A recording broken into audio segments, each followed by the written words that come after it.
Di balik kebangkitan sepak bola timnas Indonesia baru-baru ini, tentu saja tidak lepas dari peran besar sang juru taktik Indra S. Syafri. Berkat tangan dinginnya strategi hingga mentalitas para pemain mampu menaklukkan SEA Games 2023 setelah berpuasa selama 32 tahun. Yuk kita intip kisah perjalanan karirnya.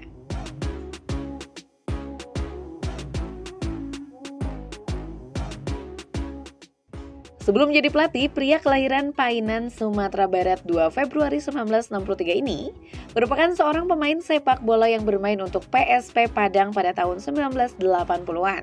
Siapa sangka seleksi tim Prapon di Sumatera Barat pada tahun 1985 yang diikutinya menjadi cikal bakal dirinya untuk menjadi pelatih.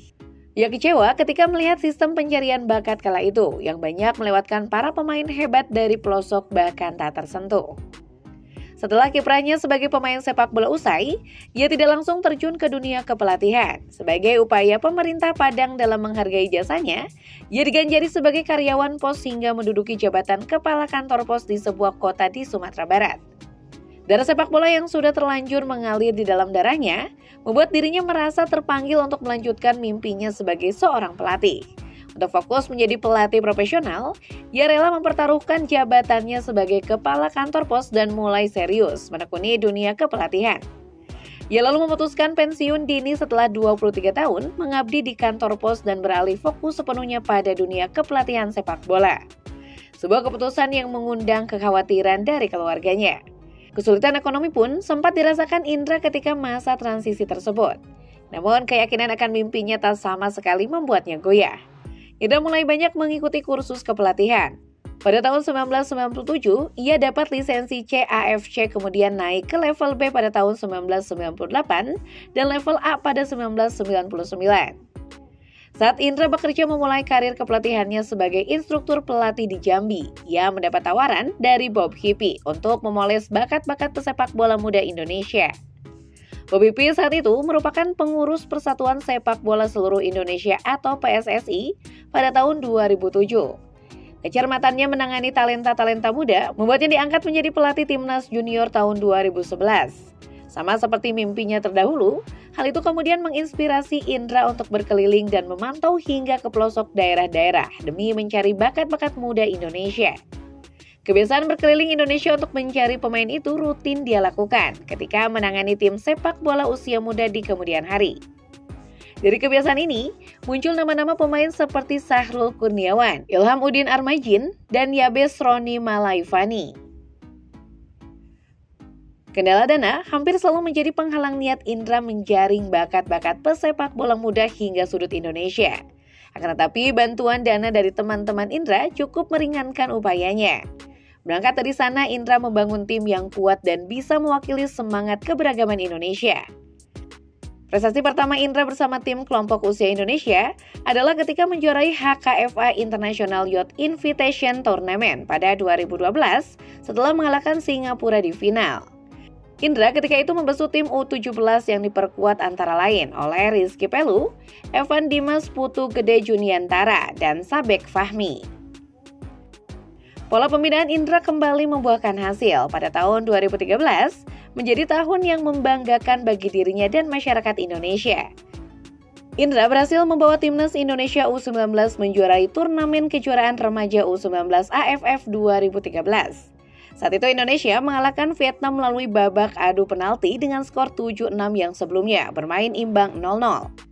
Ini adalah gelar juara pertama Indonesia sejak 22 tahun terakhir yang selama ini Indonesia tidak pernah meraih satupun gelar di level Asia Tenggara, baik junior maupun senior. Nama Indra pun makin dikenal masyarakat bola Indonesia. Keberhasilan tersebut membuatnya diakui sebagai salah satu pelatih muda terbaik di Asia Tenggara. Namanya makin tersohor saat timnas berhasil mengalahkan timnas Korea. Di pertandingan terakhir grup G Piala Asia U19 pada 13 Oktober 2013, Evan Dimas bersama rekannya mengandaskan juara 12 kali Piala Asia U19 Korea Selatan dengan skor 3-2. Namun, perjalanan karir kepelatihannya di timnas tak bertahan lama setelah timnas U19 gagal masuk Piala Asia dan Piala Dunia U20. Pada 2014, pengurus PSSI memberhentikannya sebagai pelatih. Indra tak butuh waktu lama menganggur sebagai pelatih, yang ditunjuk oleh manajemen Bali United untuk menukangi klub asal Pulau Dewata. Sebelumnya bernama Pusam FC dengan pelatih Neil Maizar.